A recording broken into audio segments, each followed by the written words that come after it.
2-3 দিন ধরে ভিডিও দেওয়া হচ্ছে না, সেজন্যে আমাদের চিকিৎসকরা যারা আমার ভিডিওর জন্য খুব উদ্গ্রীব হয়ে থাকেন তারা খুব দুশ্চিন্তায় পড়ে গেছেন। আর সেই দুশ্চিন্তা মোচনের জন্য খুব চাপ থাকলেও একটা ভিডিও দিচ্ছি এবং বাংলায় বলছি, কারণ বেশিরভাগ তো বাঙালি অডিয়েন্স বা ওয়াচার, সর্বভারতীয় ক্ষেত্রের জন্যে আমি ইংরেজিতে ভিডিওগুলো বলছি আজকাল। তবে এটা তো অস্বীকার করার কোনো উপায় নেই, আমাদের দুই বাংলার বহু বাঙালি চিকিৎসক আমার ভিডিওগুলি দেখেন এবং সাধারণ মানুষ, তাই মাঝে মাঝে বাংলাতেও বলি। যেহেতু দুদিন ধরে খুব উপবাস ক্ষুধার্ত হয়ে আছে আমাদের চিকিৎসক বন্ধুরা দুই বাংলার, তাই এই ভিডিও পুরো বাংলাতেই বলছি। এই ভিডিওটা খুব শিক্ষণীয়। এই ভদ্রলোক 31 বছর বয়স, পায়ে ঘা নিয়ে এসেছে, অফিসে কাজ করে ওনার এক কলিগ কৃষ্ণমোহনবাবু। উনি পারিবারিক সূত্রে একটু হোমিওপ্যাথিক প্র্যাকটিস করেন, ওনার বাবা করতেন, উনিও টুকটাক প্র্যাকটিস করেন।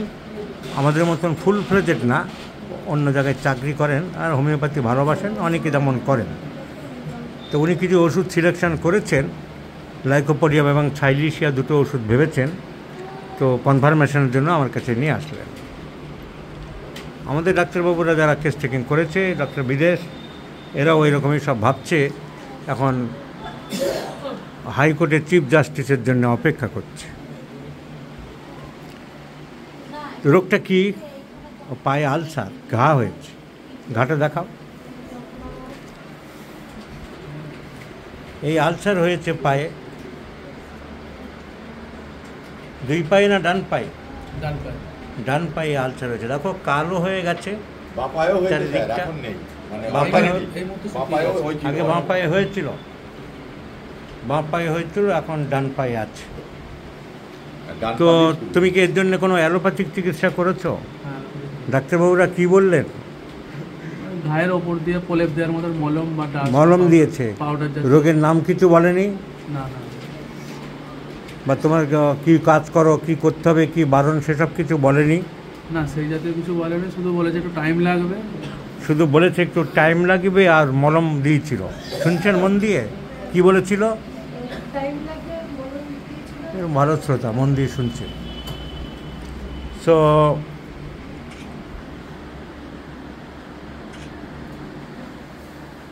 কি কাজ করো?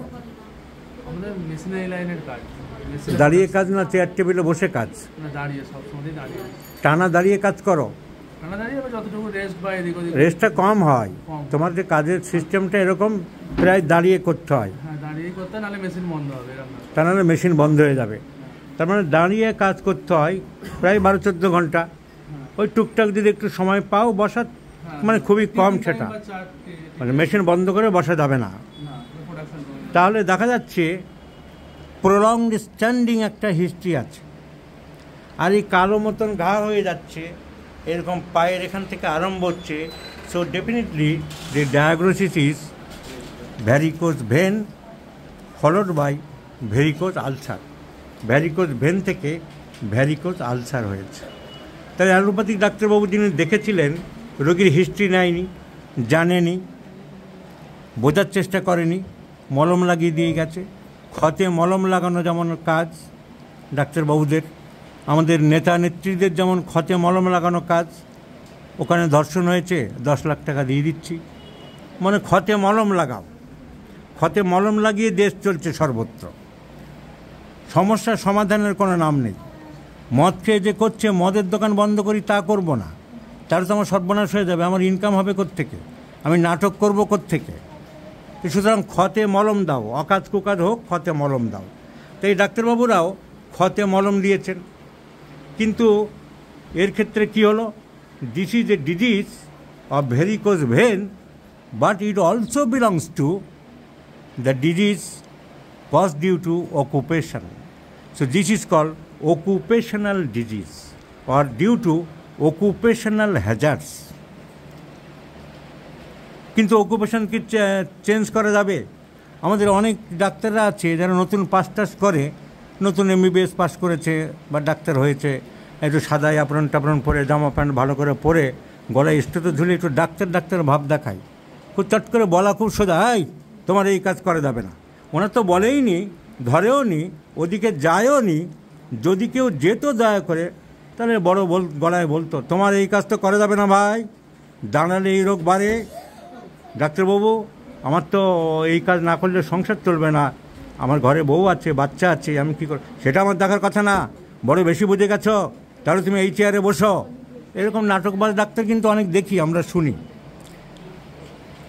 তাতে সমস্যার সমাধান কি হবে? এই রুটি রোজগার কি বন্ধ করতে পারবো আমি? মানুষের রুটি রোজগার করার বন্ধ করার ক্ষমতা আমার আছে, তার মধ্য দিয়েই আমাকে চিকিৎসা করতে হবে। অকুপেশনাল হ্যাজার্ড কতটা কমানো যায়, কিভাবে তাকে বাঁচানো যায়, দুই কুল আমাকে রাখতে হবে। তাহলে আমাকে কি বলতে হবে? তাহলে প্রথম কথা কি হলো, তোমাকে রোগীর অকুপেশন জানতে হবে, কোন রোগটা কী কারণে হচ্ছে। এটা যদি আমি না জানতাম, না বুঝতাম, না জিজ্ঞাসা করতাম, তাহলে অকুপেশনাল হ্যাজার্ড বা কাজকর্মের জন্য যে প্রতিকূলতা, তা বুঝতে পারতাম না। তাহলে ওকে আমার উপদেশ দিতে হবে। ও তো এখন এই যে কাজের বাজার, আমাদের যেমন মন্ত্রীরা বলে দিচ্ছে চপ ভাজো, মুড়ি মশলা করো, সেগুলো তো নাটকের কথা, নটিদের মতন আমরা বলতে পারবো না। মেশিন বন্ধ করে দিয়ে কাজ বন্ধ করলে ছেলেটা খাবে কি, সংসার চালাবে? তাহলে ওকে কি বলতে হবে আমাদের, যে ওর মধ্যেই যেটুকু সময় পাও মাঝে মধ্যে বসতে হবে। তুমি বলবে মালিককে বা ম্যানেজার বা তোমার যে কন্ট্রোলিং অফিসার আছে, প্রত্যেকটা অফিসের কাজে কর্মের জায়গায় একজন সুপিরিয়ার থাকে, কন্ট্রোলিং অফিসার থাকে, তার আবার কন্ট্রোলিং অফিসার থাকে। তোমার ইমিডিয়েট যে কন্ট্রোলিং অফিসার আছে তাকে বলতে হবে, স্যার আমার রোগটা এই নিয়ম, আমাকে কিন্তু একটু দয়া করে, ভদ্রভাবে বললে সব জায়গায় কাজ হয়। আমাদের অনেক মানুষ কী করে, ভদ্রভাবে, সভ্যভাবে, বিনীতভাবে, পোলাইটভাবে কাজ করতে জানে না, উদ্ধত ব্যবহার নিয়ে কাজ করে। ও জোর করে বসলো, তার সাথে গণ্ডগোল করলো, তাতে তাকে যদি গুছিয়ে বলে দেয় যে আমার এই রোগ, আমার এই অসুবিধা হচ্ছে স্যার, তা নাহলে আমাকে ছেড়ে দিয়ে বন্ধ করে দিয়ে না খেয়ে মরতে হবে, আমাকে আধ ঘন্টা 1 ঘন্টা করে 5 মিনিট পর একটু বিশ্রাম দেবেন, সেইভাবে ওকে ম্যানেজ করতে হবে। আর আমরা ডাক্তার হিসাবে এটাই বলবো যে তুমি তোমার অফিসে কীভাবে ম্যানেজ করবে সেটা তোমার ব্যাপার, কিন্তু তোমাকে আধ ঘন্টা 1 ঘন্টা পরে অন্তত 10 মিনিট বসতে হবে। কিংবা পাটাকে কী করতে হবে, ডান পায়ে হয়েছে, ডান পাটা তুলেও কাজ করা যায় কিনা, কোনো টুলের উপরে, ছোট্ট পিঁড়ির উপরে। এই যেমন আমি অনেক সময় দাঁড়িয়ে রোগী দেখি, আমার একটা হ্যাবিট, তাহলে আমার খুব ব্যথা হলে আমি পাটা এরকম তুলে নেবো, পাটা এরকম যে পায়ে ব্যথা হচ্ছে সেই পাটা, আমরা যদি কোনো পা এরকম তুলে নিয়ে কাজটা করি, তাহলে সেই পায়ের জোরটা কমে যায়, তাতে সাপোর্টটা পড়ে না, কারণ ওটা ভেনাস ব্লাডটা উপরে উঠতে পারছে না, অবস্ট্রাকশন হচ্ছে। তাহলে প্রথম কথা, এটা অকুপেশনাল হ্যাজার্ডের জন্যে হচ্ছে, অকুপেশনাল হ্যাজার্ড আমাদের ঠিক করতে হবে। তার জন্যে আমার যা উপদেশটা আমি দেবো, রোগীর যা করণীয়, রোগী তার অফিসের, তার পরিবেশে, তার চাকরিস্থলে সেটা ঠিক করার চেষ্টা করবে। এখন এই ভেরিকোজ ভেন আমি অনেকবারই বলেছি, a vein is called varicose when it becomes dilated and tortuous. Veins are having valves which are one-way direction of venous blood towards the heart from the periphery. তাহলে আটকে যাচ্ছে, তা এরপরে যখন এটা আস্তে আস্তে ঘায়ের মতন হয়ে যায়, কালো হয়ে যায়, তখন এটা একজিমায় পরিণত হয়, একজিমা থেকে আলসার হতে পারে। তো এর আলসার অলরেডি হয়ে গেছে, ভেরিকোজ আলসার হয়ে গেছে।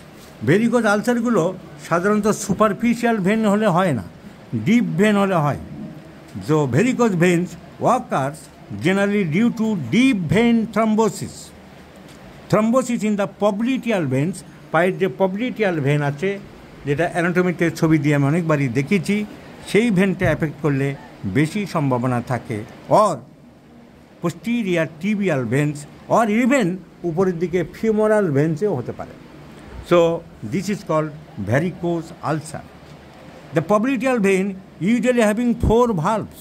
যাদের anatomy knowledge আছে, who have developed their knowledge, their skill in anatomy, they have know that these valves are damaged due to venous thrombosis, and the patient often gives previous history of thrombosis.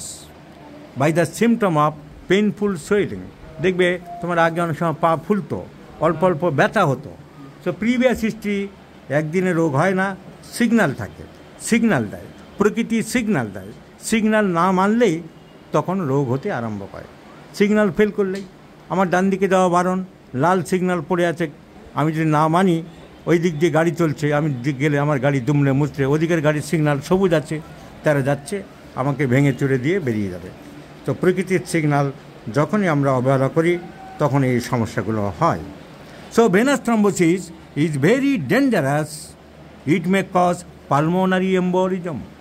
এখান থেকে টুকরো লাংসে চলে যেতে পারে। Which complain by chest pain, breathlessness and হেমোপটেসিস।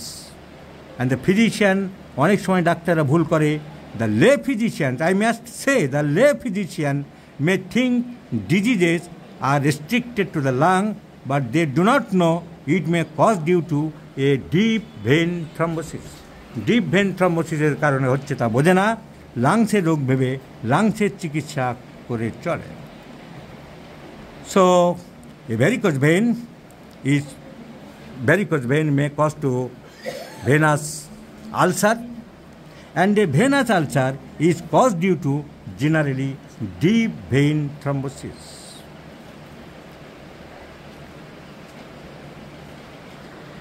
The deep vein thrombosis is also known as thrombophlebitis. The management of the varicose veins and the varicose ulcer are rest and not to do work by prolonged standing.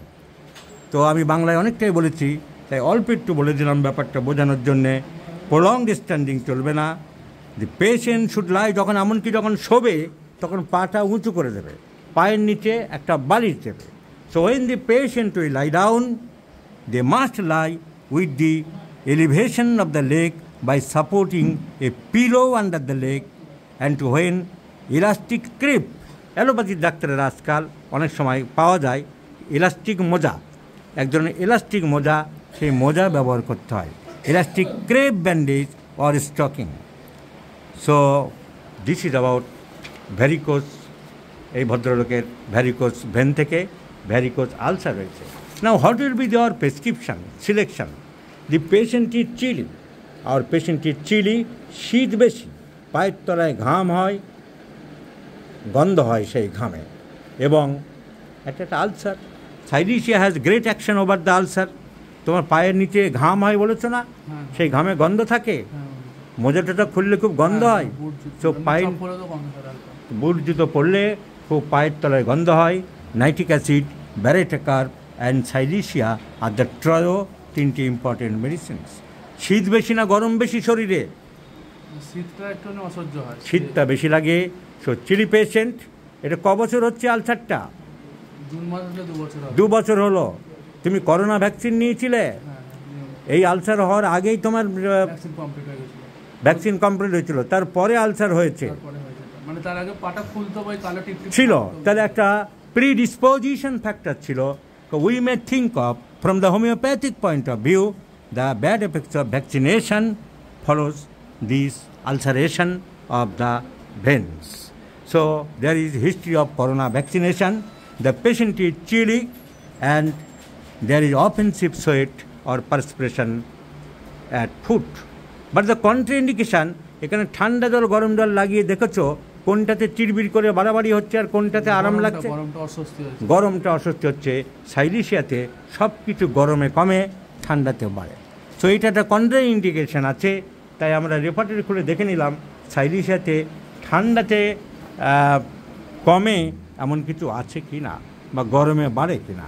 এই আমার repertory, যেখান থেকে সব collection রয়েছে। অ্যাগ্রাভেশনের উপরে যে repertory চলছে তা আমরা দেখলাম heat in general aggravates, silicea আছে কি না, নেই। আবার কোল্ড অ্যামিলেশন সাইলিশিয়া আছে কি না, তাও নেই। তাহলে কন্ট্রাইন্ডিকেশান সাইলিশিয়ার আছে, কিন্তু এটা কী ইন্ডিকেশান? কন্ট্রাইন্ডিকেশান লোকাল। আমার লোকাল সিমটমের দাম বেশি না জেনারেল সিমটমের দাম বেশি? জেনারেল সিমটমের দাম বেশি। যে পারস্পিরেশন কী symptom? General symptom. Patient chilly না হট কী symptom? General symptom. So my general symptom, the patient is chilly, my general symptom, there is profuse perspiration at feet, which is offensive. So, two general symptoms covered by Silesia, and one particular or local symptoms is contraindicating Silesia. So, the importance given to the general symptoms. And the question arises whether the symptom is correct or not. Patient ki dekhlo, ki bujlo, ba change hoyeche kina. Local symptoms may be modified. Local symptoms may be modified. কোনো কারণবশত হয়তো 4 দিন পরে উল্টো বলতে পারে, 8 দিন আগে হয়তো অন্যরকম ছিল। সো লোকাল সিমটমস মে মডিফাই। লোকাল সিমটমের দামের থেকে আমি জেনারেল সিমটমের দাম বেশি দেবো। তাহলে আমি কী শেখালাম এই ভিডিওতে? রোগ ডায়াগনোসিস করার কতটা গুরুত্ব আছে, রোগীর হিস্ট্রি নেওয়ার কতটা গুরুত্ব আছে। যদি তুমি ডায়াগনোসিস না করতে পারতে, তুমি ভেনাস আলসার বুঝতে পারতে না যদি তোমার প্র্যাকটিস অফ মেডিসিন পড়া না থাকে। যদি প্র্যাকটিস অফ মেডিসিন পড়া না থাকতো, এটা আবার প্র্যাকটিস অফ মেডিসিনে নেই, এটা থাকে সার্জারি। কিন্তু আমি একটা বই বের করছি যেখানে surgery, practice of medicine, gynae সবগুলো প্র্যাকটিক্যাল ডাক্তারদের যে সমস্যা হয় তো এক জায়গায় দেবো নাম, সেই বইটা বেরোচ্ছে। সেটা অনেকগুলো কাজ এগিয়ে গেছে, যা ফিজিশিয়ানস হাতে থাকবে, টেবিলে থাকবে। যেমন সেখানে ইউটেরাইন ফাইব্রয়েড থাকবে। তুমি তো ইউটেরাইন ফাইব্রয়েড প্র্যাকটিস অফ মেডিসিনে পাবে না, সেটা পাবে গাইনিতে।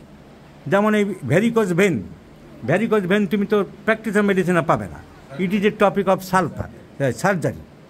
সো সেই জন্যে আমি সব জায়গা থেকে মেন যেগুলো নেওয়ার নিয়ে, যেমন ল্যারিঞ্জাইটিস তুমি পাবে ইএনটির বইয়ে, যেমন কনজাংটিভাইটিস আয়ের বইয়ে। কিন্তু যখন জেনারেল প্র্যাকটিস করছে সে তো কনজাংটিভাইটিস দেখছে, সবার কাছে আয়ের বই নেই। তাই আমি আই থেকে, ইয়ার থেকে, নোজ থেকে অ্যালার্জিক নাইটাইটিস যেমন নোজের ব্যাপার, যেমন ওভারিয়ান সিস্ট গাইনির ব্যাপার, এক জায়গা থেকে করছি। প্র্যাকটিশনার্স হেল্প একটা বই, সেখানে সবগুলো দিয়ে দেবো। তাহলে ডায়াগনোসিস করতে না পারলে তুমি বুঝতে পারতে না এটা ভেনাস আলসার। আর ভেনাস আলসারের একটা মেন কারণ প্রলংড স্ট্যান্ডিং, অনেকক্ষণ দাঁড়িয়ে থাকা। যে তুমি না জানতে তাহলে রোগীকে অ্যাডভাইস দিতে পারতে না, যেটা আগের অ্যালোপ্যাথিক ডাক্তার, সেই কমার্শিয়াল ডাক্তার গুছিয়ে মন দিয়ে দেখেনি, সেই অ্যাডভাইস দেয়নি। আর হোমিওপ্যাথিক ট্রিটমেন্টে তোমাকে বুঝতে হবে যে সিমটমের এভালুয়েশন না বলতে, তুমি যদি এটা আগডুম বাগডুম ওষুধ দিতে কোনো দিন ছাড়বে না। তুমি কারেক্ট ওষুধ সিলেকশন করতে পারলে, তুমি সিমটম এভালুয়েশন করতে পারলে বলে, তুমি সিমটমস অ্যানালিসিস করতে পারলে বলে, তুমি সিমটমসকে ইন্টারপ্রিটেশন করতে পারলে, তাই তোমার পক্ষে সাইলিশিয়া দেওয়া সম্ভব। So my prescription is silicea in 50 millesimal scale of potencies from the 0/1, 0/2, 0/3, 0/4, twice in a day, morning and evening. I have given in the 100 ml files, and let's see the result, my friends. I shall show you the result or after effects. তুমি এর উপরে কোনো মলম লাগাবে না, শুধু নারকেল তেল একটা ছোটো শিশিতে রাখবে পকেটে, মাঝে মাঝে একটু নারকেল তেল লাগাবে অল্প একটু করে, চারিদিকেই দেবে। যত জায়গাটা খারাপ আছে সব জায়গাতেই নারকেল তেল দেবে একটু করে। হ্যাঁ, গায়ের উপরেও দেবে, কোনো মলম পাউডার কিছু দেবে না। আর এটা ভালো, জল না লাগিয়ে চান করতে পারলে ভালো। আর না দিলেও অসুবিধা নেই,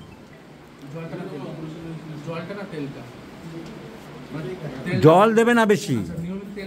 হ্যাঁ, তেল দেবে বা ভেজলিন দেবে, জল কম লাগাবে। আর তোমার জল একদম লাগাচ্ছ না তা না, মাঝে মাঝে একটু গরম জল দিয়ে পরিষ্কার করবে হালকা।